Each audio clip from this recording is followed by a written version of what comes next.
Hello and welcome to Galaxy Primetime News. My name is Nenwarangi Mazaka. I'll begin with the headlines.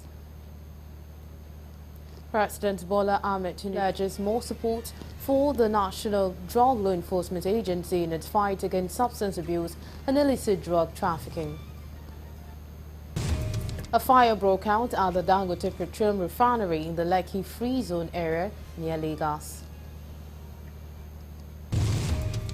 On the foreign scene, at least 13 protesters were killed and a section of the Kenyan parliament put up in flames as demonstrations against new tax proposal escalate. Details of these and more will come to you shortly. Do stay with us.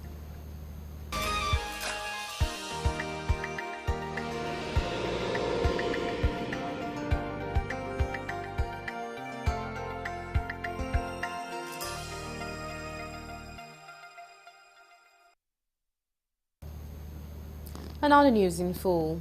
President Bola Ahmed Tinubu has pledged more support for the National Drug Law Enforcement Agency (NDLEA) in its fight against substance abuse and illicit drug trafficking.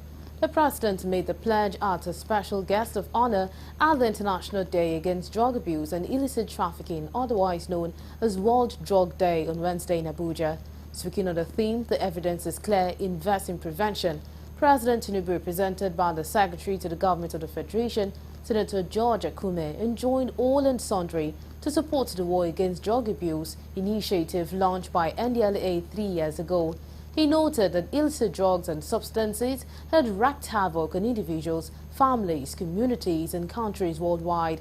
He stated this in the face of such a formidable challenge. Prevention is the most potent weapon that can be deployed. Prevention not only saves lives, it also saves resources that would otherwise be spent on treatment and rehabilitation. He urged all Nigerians to join hands in this noble cause, saying it is an assignment for all patriotic citizens, including religious leaders, traditional leaders, educational institutions, opinion leaders, and civil society organizations. Vice President Kashim Shettima says President Bola Tinubu is not working against the interests of northern Nigeria. Shettima spoke on Wednesday in Kanu while receiving a federal government delegation led by the Chief of Staff to the President, Femi Gbajabiamila, on a condolence visit over the death of his mother-in-law, Hajia Mariam Abubakar. The Vice President cited the appointment of the two Ministers of Defense, the Chief of Defense Staff and the Chairman of the Police Service Commission, among others, all from the North, as evidence of the President's commitment to the region's growth. He therefore urged Nigerians to support Tinubu's effort to make Nigeria great, emphasizing that governance transcends political party affiliation. Shettima stressed that the country's unity and progress were more important than party differences.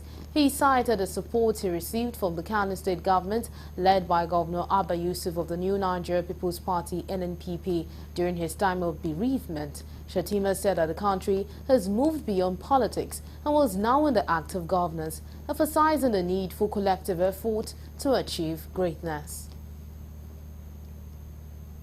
Both the Senate and the House of Representatives have slated Thursday this week for emergency sessions geared towards extending the implementation period for the capital component of 21.83 trillion naira 2023 budget and those of the 2.17 trillion naira 2023 supplementary budget. Both chambers had in December 2023 extended the implementation period of capital component of the budget for the fiscal year from December 31st, 2023 to March 31st, 2024, along with the 2.17 trillion naira 2023 supplementary budget that passed in November 2023 on the strength of requests made by President Bola Tinubu to both chambers in March this year. Both the Senate and the House of Representatives further extended implementation period for the budgetary appropriation from March 31st, 2024 to June 30th, 2024 on 19th and 20th of June this year respectively, with 4 days to 30th June 2024 fixed as end of implementation period for the affected 2023 budgetary appropriation.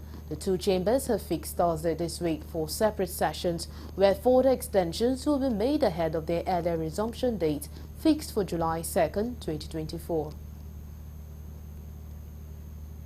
The Speaker of the House of Representatives, Tajuddin Abbas, has declared that the lower chamber of the National Assembly will continue to support the civil society organizations and business management organizations for national development.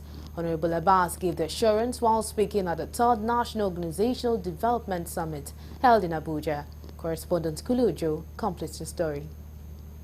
While commending the critical roles of the civil society organizations and business management organizations in the country, the Speaker of the House of Representatives, Honorable Tajuddin Abbas, noted that they serve as architects of positive change, advocates of inclusive growth, and voices for the voiceless in the society. The Speaker, who was represented at the summit by the Chairman, House Committee on Non-Governmental Organizations, Honorable Victor Obuzo, assured that the House of Representatives is committed to supporting the work of CSOs and BMOs who recognize the critical role they play in achieving the national development goals. Civil society organizations serve as the lifeblood of our democracy, acting as crucial bridges between the government and the people. They are essential in fostering citizen participation, promoting human rights, and advancing social justice. In their separate remarks, the Executive Director, Spaces for Change, Victoria Ibezim Ohiari, and Acting Director, Peace and Democratic Governance Office, USAID Nigeria, Alima Abubakar, harped on the need for CSOs and BMOs to clearly understand their roles in the country, adding that the U.S. Development Agency has supported about 230 civil groups in their work across Nigeria in the past 4 years. Concept, how our organization structure, how strong are our systems, how strong have we become? How are we influencing structural change meaningfully, constructively, and documenting some of those wins and gaps, as it were, if they exist. We have the resources, the capacities, and the autonomy to drive change from within our own communities. By deepening our commitment to localization, we can foster greater ownership, accountability, and sustainability in our development efforts. The collective commitment to fostering a robust and adaptive civil society. And I truly look forward to the insightful exchanges that we'll have, the innovative ideas that will come out of it, and the collaborative spirit. The summit aims to reflect on the evolution of civil society in West Africa and its roles in addressing issues such as democratic decline, coup d'etat, and shrinking civil space. From Abuja, Kunle Ojo, Galaxy TV. You're still on to Galaxy Primetime News, and coming up next.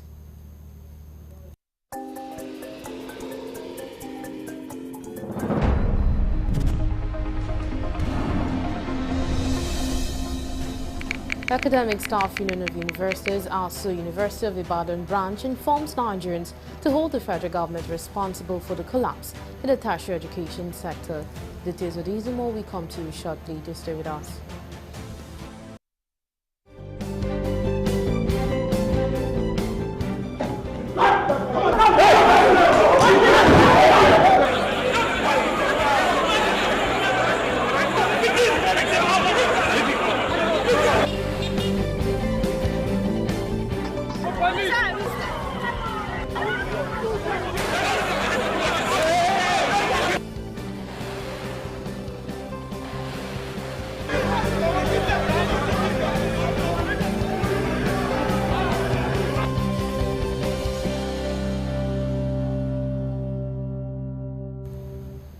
We're glad to have you back. Now, for more updates and latest news, please visit our website www.galaxytvonline.com.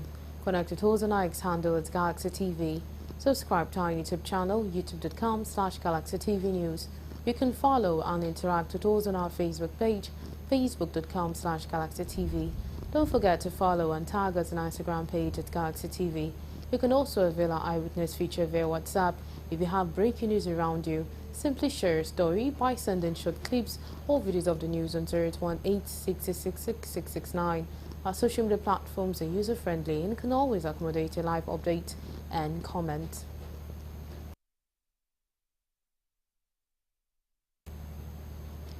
The Minister of Education, Professor Tahir Mamman, and the Minister of State for Education had a closed-door meeting with the leadership of the Academic Staff Union of Universities. The ASU team was led by its national president, Professor Emmanuel Sodeke. Speaking earlier, the Minister of Education, Professor Tahir Mamman, stated that the federal government was aware of the numerous challenges facing tertiary education in the country.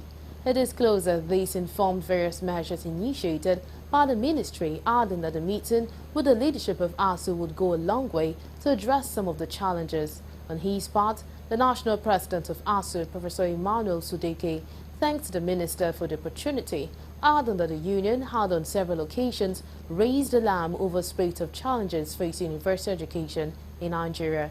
He expressed optimism that the meeting would come up with concrete decisions that would nip the planned nationwide strike by the union.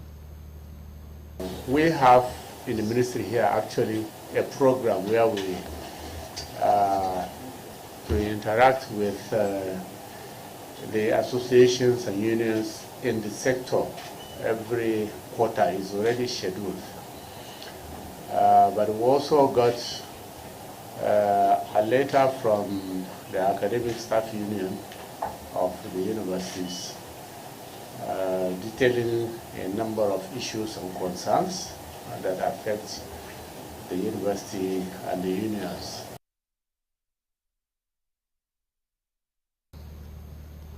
Meanwhile, the Academic Staff Union of Universities, ASU University of Ibadan branch, has informed Nigeria to hold the federal government responsible for the collapse in the tertiary education sector. This call was made today at a town hall meeting of all stakeholders, including students, parents, civil society organizations in the education sector, to deliberate on the state of things between ASU, federal and state government. The event was held at the ASU Secretariat, Ajibade, Ibadan. UI ASU Chairman Professor Ayola Akinwole, in his welcome address, stressed the importance of informing the public about the true state of things and the need for Nigerians to impress it on government to quickly save the educational sector from a state of neglect. He, however, said the union has given government another 4 weeks starting from June 8, 2024 to address various contending issues, and if nothing concrete is done, ASU would have no other option than to go back to the trenches. Various speakers at the meeting charged government to implement the FGN-ASU MOU of 2012, 2013 and 2017 to prevent another round of industrial actions within the country. It is not rocket science. What needs to be done is already there. It's for the government to have the will to do what is right. And that is what the union is telling them. They should not wait until another industrial action is declared before calling ASU names. It will interest you to know that this government has not officially deemed it fit to sit down with ASU and conclude discussion with us on what led to the industrial crisis we had in 2020 and 2022. Have to borrow money in order to develop their mind. I am sad that we no longer understand the philosophy that is behind developing a human being. It is sad that we are now governed by a people that have no feeling, by engineers, because one, they are the ones that own the private institutions that are very big. They are the ones that own the bonds in the companies, in the banks. They are the same people that are sitting in power. They are the same people that buy vehicles for themselves, set their own salary, while my people keep quiet and sit down. The realization of the new increment in school fees, what we realize is that what ASU has been saying for years is for the benefits of the students. When ASU has been saying since 2020, since 2022, that the government should fund education, should stop the plan to commercialize education. Now all of us have seen it. And so I think that if there is no agreement and ASU decides to go on strike, every student would understand that ASU is fighting for the betterment of university education.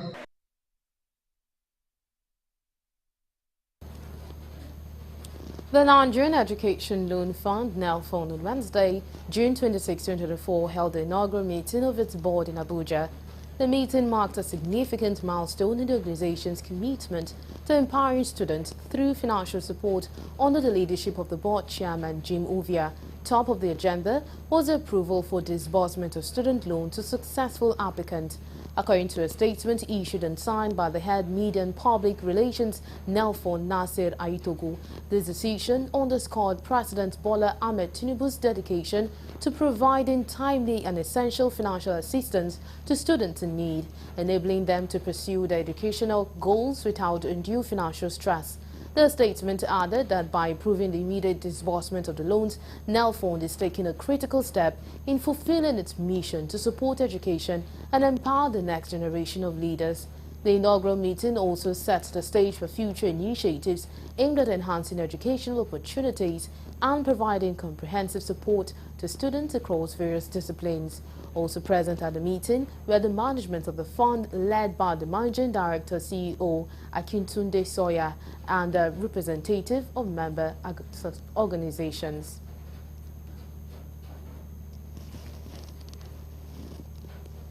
There was a fire outbreak at the Dangote Petroleum Refinery in the Lekki Free Zone near Lagos, Nigeria's commercial nerve center. Workers of the refinery were not affected by the fire incident. The cause of the inferno still remains unknown. Reacting to the incident, the Chief Corporate Communications Officer of Dangote Group, Anthony Chiejina, disclosed in a statement that the fire was contained and there is no cause for alarm. He described it as a type of wastewater treatment method which is specifically designed to purify industrial wastewater for its reuse to release safe water to the environment from the harmful effects caused by the effluent. He said the fire had been contained, adding that it was a minor incident and will not in any way affect the operation of the refinery.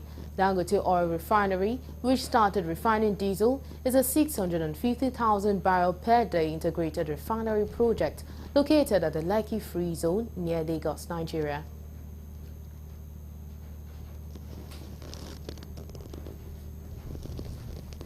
The prime suspect in the Tuesday's explosion, which went off in a bag around the presidential hotel access of the Port Harcourt Abia Road during a protest by low list of the FCT minister, Nyesom Wike, has been found and undergoing treatment at the intensive care unit of the Rivers State University Teaching Hospital under tight security by the police. The manhunt for the suspect was intensified by the police and other security agencies before he was located, where he was receiving treatment after lying to the doctors on duty on the cause of injuries sustained. Narrating how the suspect was found, the Rivers State Commissioner for Health, Dr. Adeze Ore, said doctors from the Rivers State Hospital raised their alarm after he came in for treatment.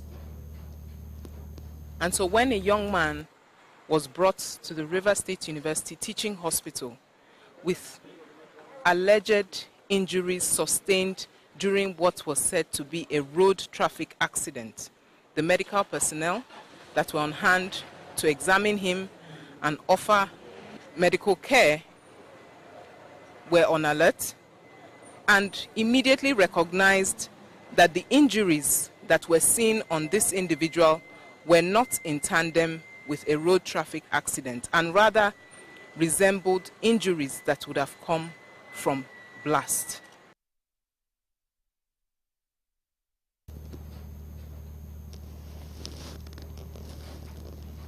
The National Agency for the Control of AIDS, NACA, says there is a gradual reduction in infection of HIV/AIDS in Nigeria. Director General of the agency, Temitope Ilori, made a disclosure at the opening session of the National Prevention Technical Working Group meeting held in Abuja on Wednesday. Ilori stated that over 75,000 HIV/AIDS death-related was recorded since June 2023 till date, adding that over 70,000 new infections were detected. She noted that there is a drastic reduction in the spread by 35%. The 35 recorded in the year 2023. The Director General sought for more advocacy to reduce the scourge to achieve the aim of ending HIV/AIDS by the year 2030, while advising Nigerians to always protect themselves against the scourge as prevention is better than cure. Field has alluded to, there is some gradual, steep, not very steep reduction in new infections, but just like Dr. Leo reiterated, it's still very disheartening to know that even in the last year, 2023, we had as much as 75,000 new infection and about 75,000, related HIV/AIDS related deaths. Other stakeholders present at the meeting stressed the need to strengthen prevention control and to work on traditional prevention models such as advocacy, communication, condom usage against discharge.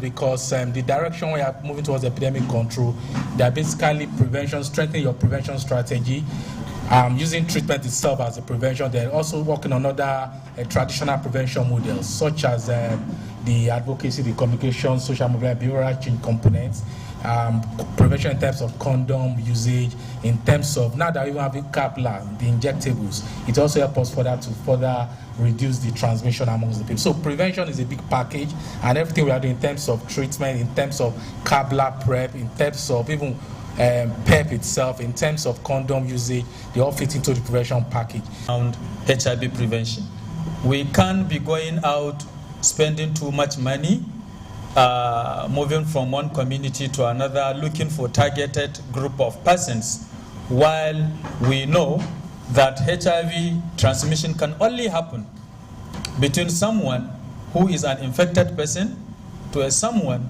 who is not an infected person. So it is very important for us to really focus on a strategy of focusing and maintaining those who are on treatment.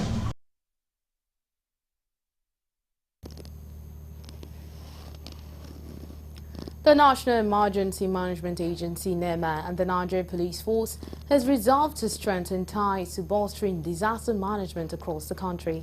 The two establishments arrived at the decision when Zubaida Umar, NEMA Director General, paid a courtesy visit on Kayode Betokun, the Inspector General of Police in Abuja. Umar emphasized the critical need for enhanced collaboration between NEMA and the police.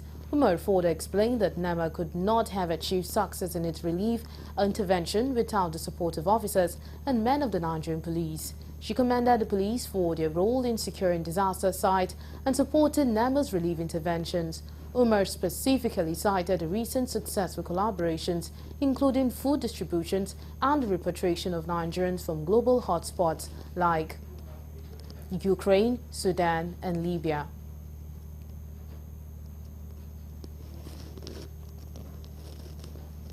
The Chief of Army Staff, Lieutenant General Taoreed Lagbaja, has advised Nigerians bearing arms against the country to drop their arms, seek dialogue and other reasonable means to address grievances. He made the call in Bauchi on Wednesday during the inauguration of the newly constructed Nigerian Army Armored Corps Headquarters Complex reunion and putting out parade for some retired senior officers. Lagbaja said that it was only in a peaceful atmosphere that the economy of any country could thrive, hence the need for all to embrace peace.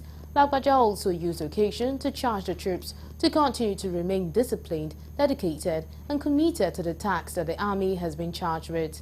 He urged the officers and men of the Nigerian Army not to relent, adding that regardless of the challenges that they face in all the theaters, they must continue to remain resolute till they accomplish peace and security in the nation.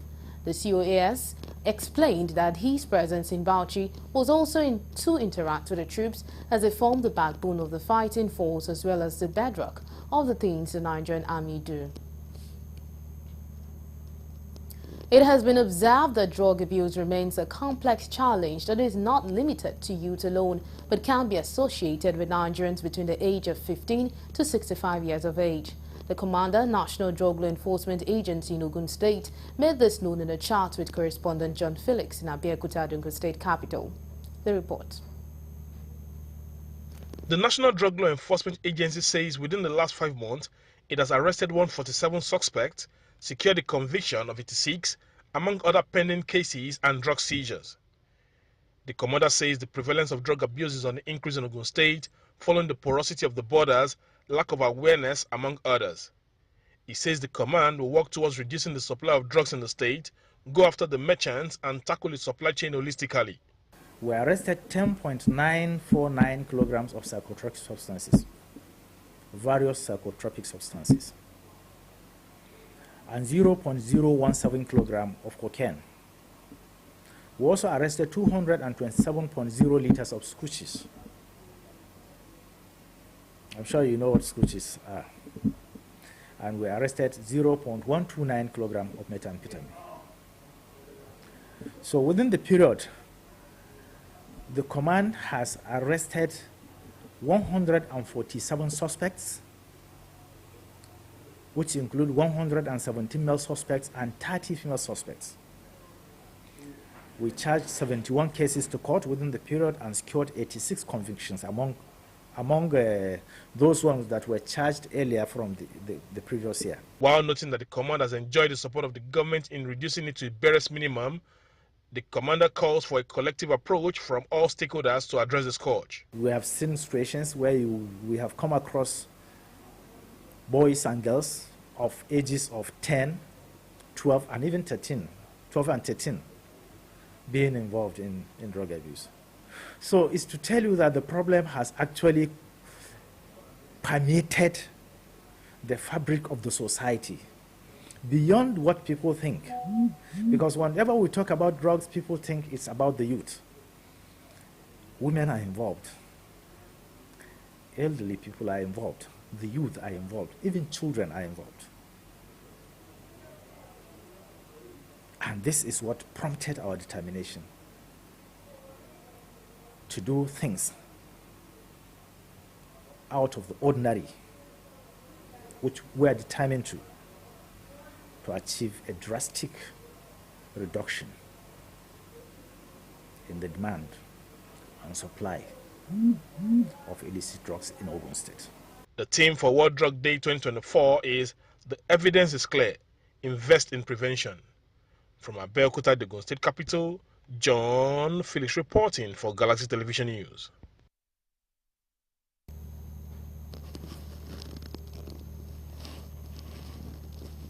Former Governor of Kaduna State, Nasir El-Rufai, has filed a case against the Kaduna House of Assembly, seeking to enforce its fundamental human right.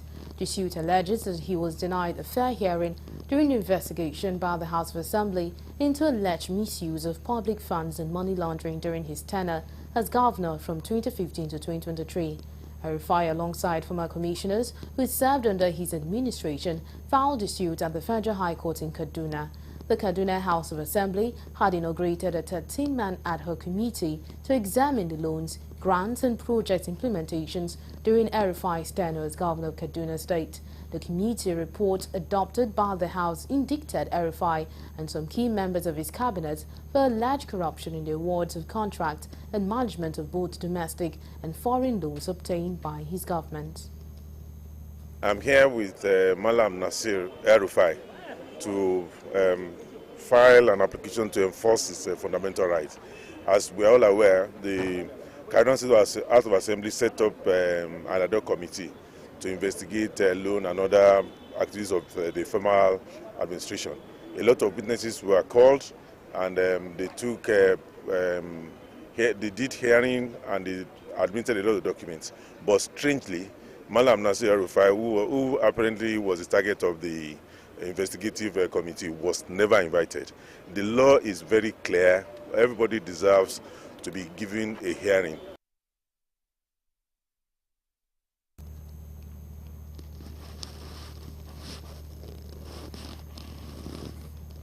Justice Obiora Igwetu of the Federal High Court in Abuja has struck out a suit seeking to prohibit barrister Asiu Ighodalo from being presented as a governorship candidate of the People's Democratic Party (PDP) for the forthcoming Edo State governorship election.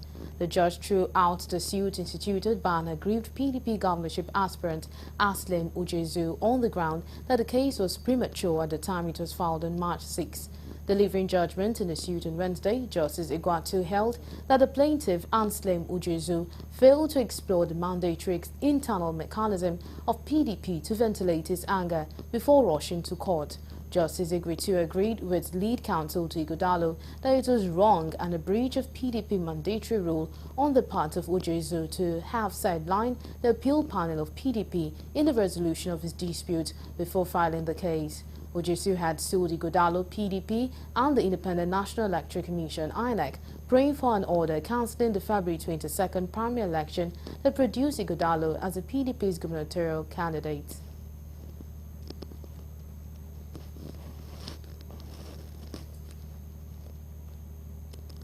Abuja-based legal practitioners under the aegis of Lawyers of Conscience have called on the Inspector General of Police to call his men to order from the incident harassment and intimidation of one of their members, Barrister Victor Giwa. The lawyers also called on the Attorney General of the Federation and Minister of Justice, Prince Lateef Fagbemi-San, to wade into the matter by calling the IGP to refrain from further harassment of the lawyer. Addressing journalists in Abuja on Wednesday on behalf of the group, Barrister Maxwell Okpara threatened to sue the IGP in his personal capacity as Kayode Egbetogun if he fails to stop his men intimidating their colleague with unlawful arrest. It disclosed that the problem started over a civil matter between an official of the Nigerian National Petroleum Corporation, and the case is pending in court. In spite of the cases pending before court of competent jurisdiction, Okpara said that Giwa had been threatened with arrest and detention simply for acting for his own client in the matter against Mrs. Waziri Asabe. Okpara specifically said the police have no business dabbling into a pure civil transaction of property purchase with a threat to arrest a lawyer carrying out his client's instruction. We are not against police inviting anybody. We are not against police investigating any particular matter. But what we are now saying is that these are the two matters. This is the civil aspect of it, pending before Honorable Justice Babangida.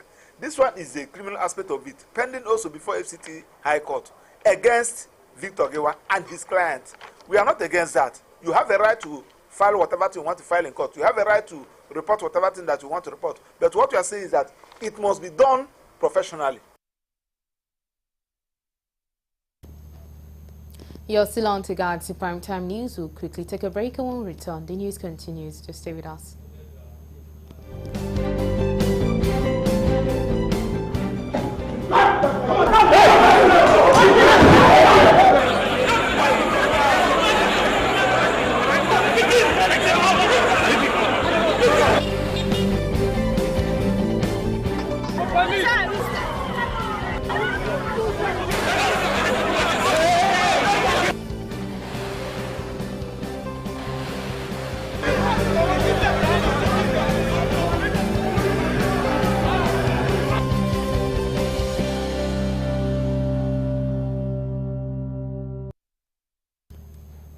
We're glad to have you back. The federal government has been advised to prioritize food security and investment massively in the agriculture sector in order to curtail the increasing rates of food crisis in the country. A coalition of human rights promotion in Africa made the appeal in Abuja while speaking with journalists on the state of the nation, emphasizing the importance of agriculture to economic growth. The convener of the coalition, Emmanuel Agabi, while commending the initiative of the Minister of Agriculture, Senator Kyari, admitted that this has reformed the sector to a large extent. He, however, emphasized the need for proper monitoring of the policies for food security, market access and employment opportunities. According to the group, the allocation of 309 billion naira towards this critical endeavor demonstrates the government's unwavering support for the agricultural sector. The policy aims to promote the adoption of innovative technologies and practices in agriculture. Strategic initiatives. Senator Kyari has spearheaded a plethora of innovative initiatives designed to enhance agricultural productivity, market competitiveness, and employment generation, thereby driving growth and development in the sector. The ministry's strategic initiatives have yielded tangible results, as evidenced by the successful launch of the 2023-2024 dry season farming program across 15 states. Collaborative approach. The ministry has cultivated strategic partnership with key stakeholders, including farmers, processors, and in the private sector to foster a collaborative environment that promotes agricultural growth and development. He added that Senator Kyari's emphasis on scaling up the success to improve food security and boost export potentials reaffirms the government's dedication to ensuring the agricultural sector remains a key driver of Nigeria's economy.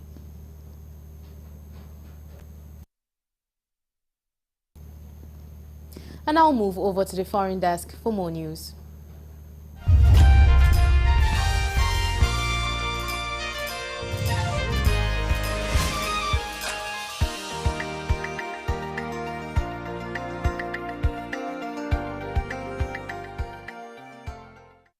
Hello and welcome to the Foreign News. At least 13 protesters were killed during protests in Kenya, doctors say, and a section of parliament went up in flames as demonstrations against new tax proposal escalated. An angry crowd broke through police lines to storm parliament in the capital Nairobi before setting part of it ablaze. In an address, President William Ruto said all means will be deployed to thwart any attempt by dangerous criminals to undermine the security and stability of the country. He has deployed the military to quell the protest. Several groups have accused security forces of overreacting by using live ammunition. Simon Kinkongu, president of the Kenya Medical Association, told newsmen that the figure of 13 deaths was not the final number.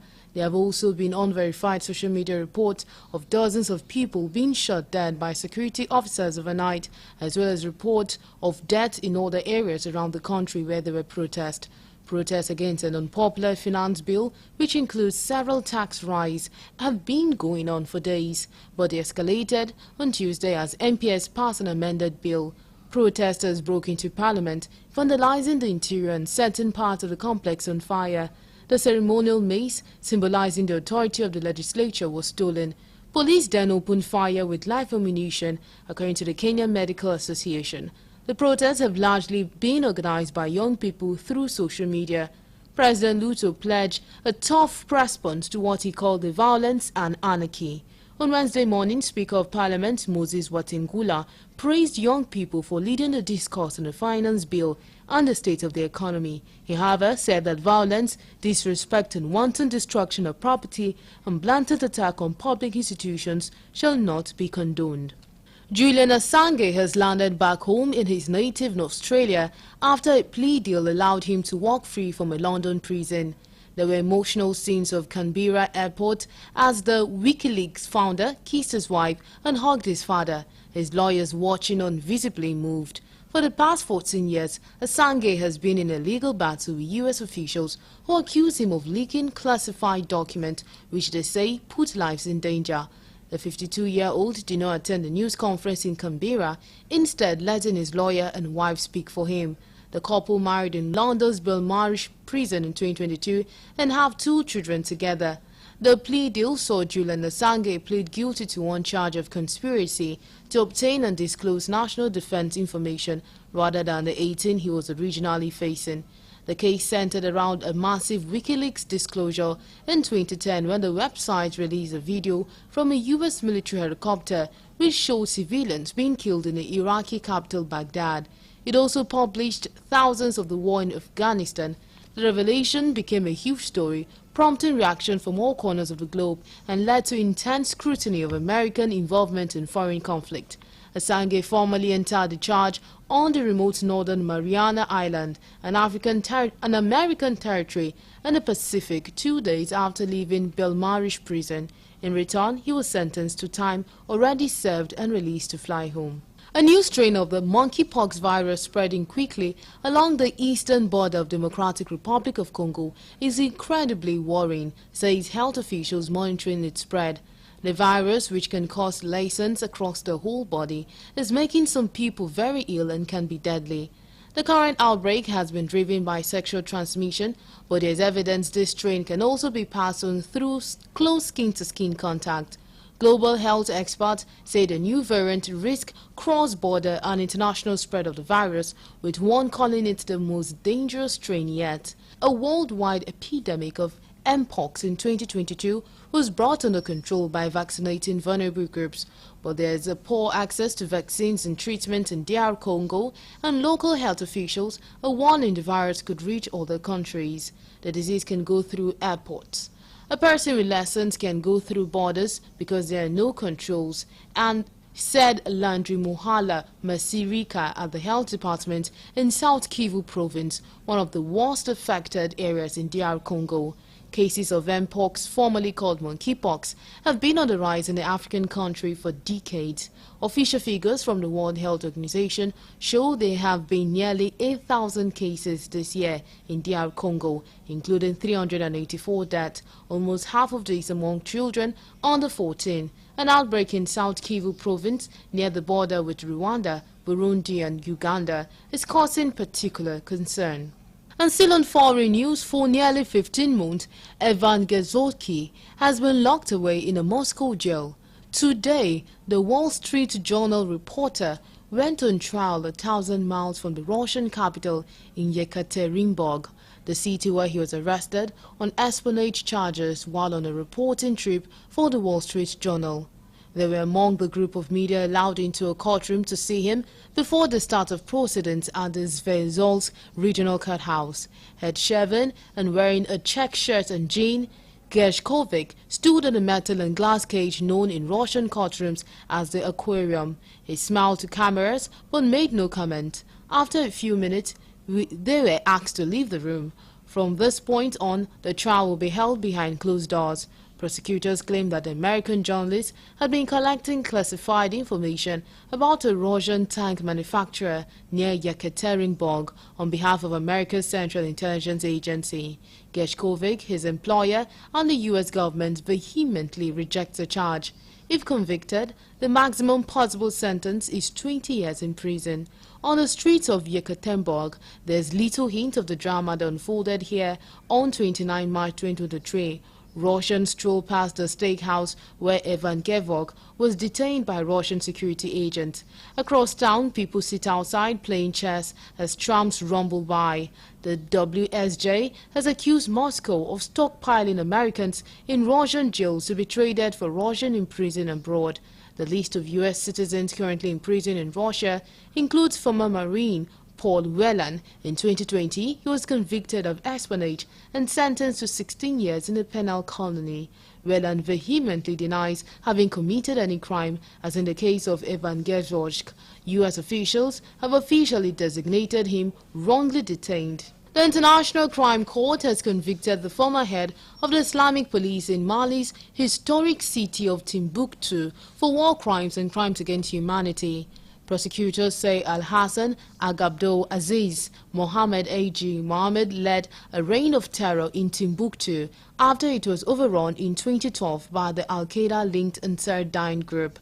Hassan, who remained emotionless as the verdict was read out in The Hague, was acquitted on charges linked to rape, sexual slavery, and imposing forced marriages on women. The judges also found he played no role in the destruction of ancient Muslims in Timbuktu.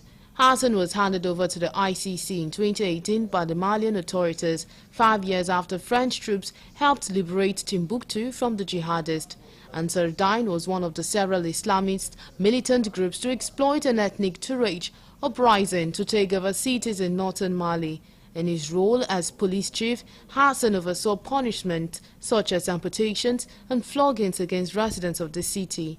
He was also involved in interrogations where torture was used to extract confessions, the judge said. And finally, on the foreign news, the U.S. soldier has been charged with the kidnapping and rape of a teenage girl in Okinawa, a Japanese island chain that hosts the region's largest American military base. The case is likely to stalk the long-standing local opposition to U.S. military presence. The islands are home to more than half of the 45,000 U.S. soldiers serving in Japan. The anger has also been fueled by sexual assault cases. One of the most high-profile was in 1995 when a 12-year-old girl was raped by 3 U.S. service personnel, sparking month-long protest. The latest allegation also involves a minor who is younger than 16, the age of consent in Japan. The 25-year-old Air Force man allegedly assaulted her on 24 December, and he was identified through security camera footage after the girl's family reported it. He was charged in late March and has been in the custody of Japanese authorities since then, government spokesman Yoshima Yayishi said on Tuesday when he revealed the charges to the public. He also said Japan's Ministry of Foreign Affairs has lodged a complaint with the U.S. ambassador to Japan, Rahm Emanuel. He added that the first hearing in the case is scheduled for 12 July.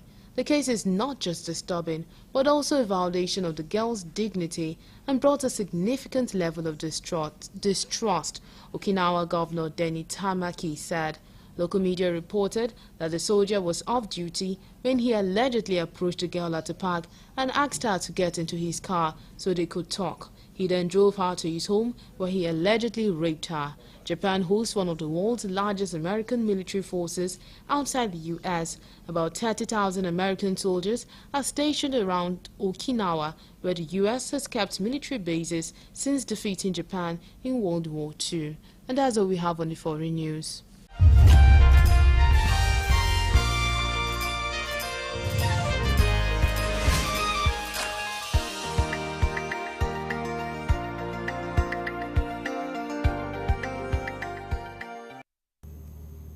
And now move over to entertainment news.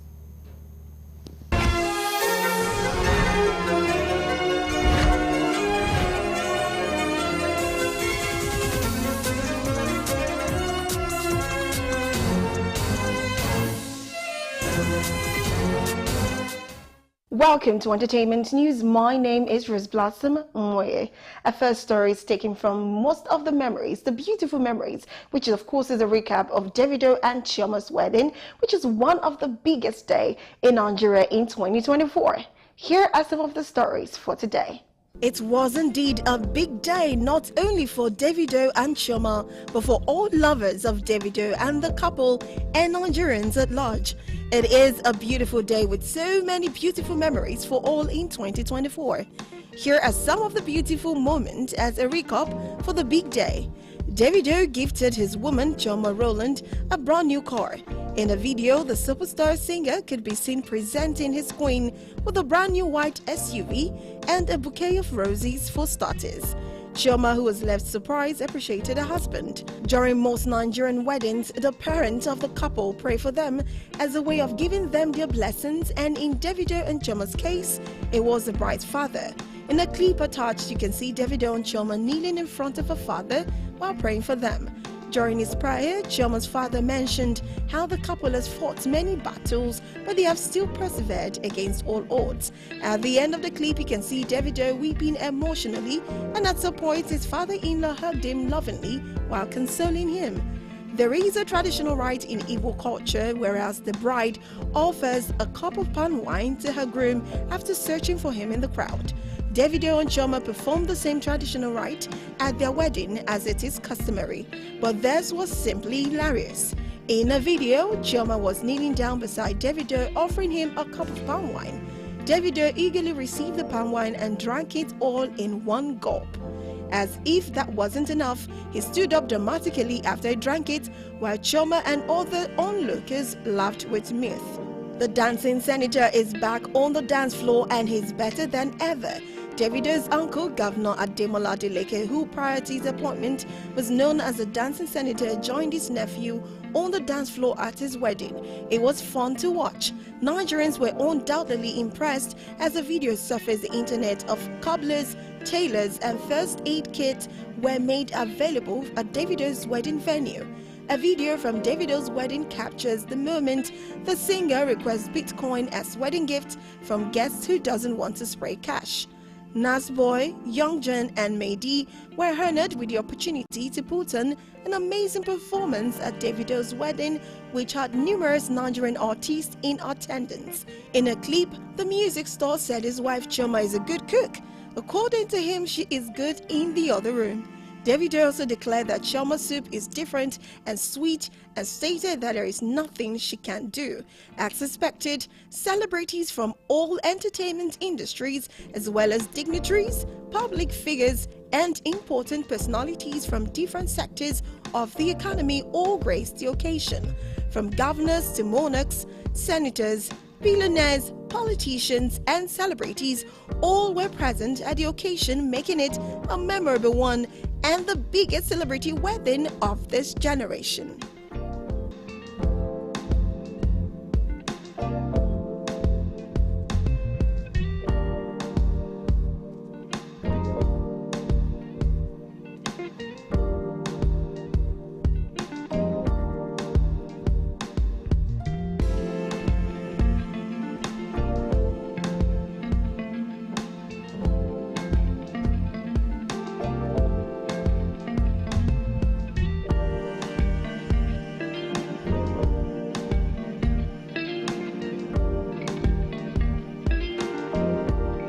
Billionaire businessman Cubana Chief Priest has made a stunning revelation about his attire for Davido's wedding, disclosing that his outfit cost a staggering of 7 million naira.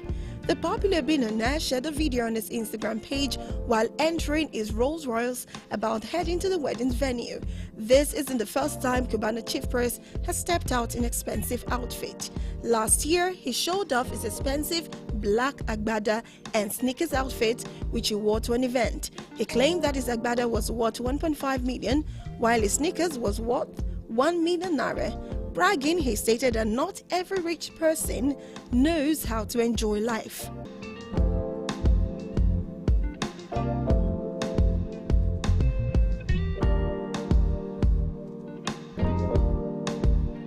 Nigerians may have forgiven popular prankster Z Fancy for pulling a dog prank about morning rituals, but Very Dark Man still has him in mind. Very Dark Man made a video recently calling out Z Fancy over the morning ritual prank, and he had a lot of concerns about it.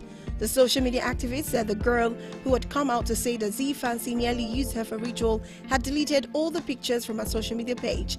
Very Dark Man said that Z Fancy couldn't go scot-free because it was an expensive joke and it could cost someone their life. He said if someone else comes out with a similar story and the experience is actually real, some people might think it's a prank and their plight wouldn't be heard.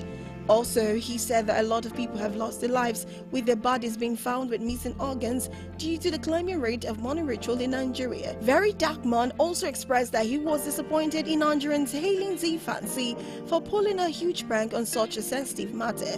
Very Dark Man has promised to report Z Fancy to the police, and the only thing left to do is to watch how it unfolds. Note, it has been known the morning ritual is just an illusion.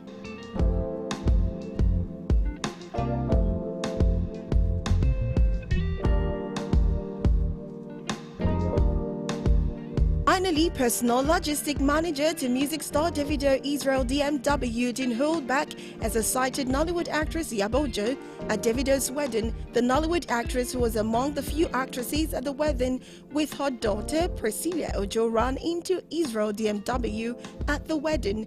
Israel, who is quite outspoken, didn't hold back as he confronted the actress for blocking him on WhatsApp.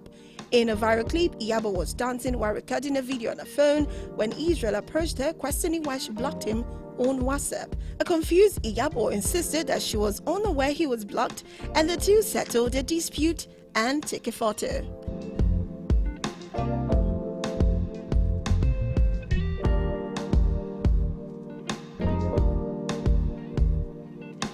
And that'll be all on entertainment news. Thank you so much for watching. My name is Rose Blossom Moye. Bye for now.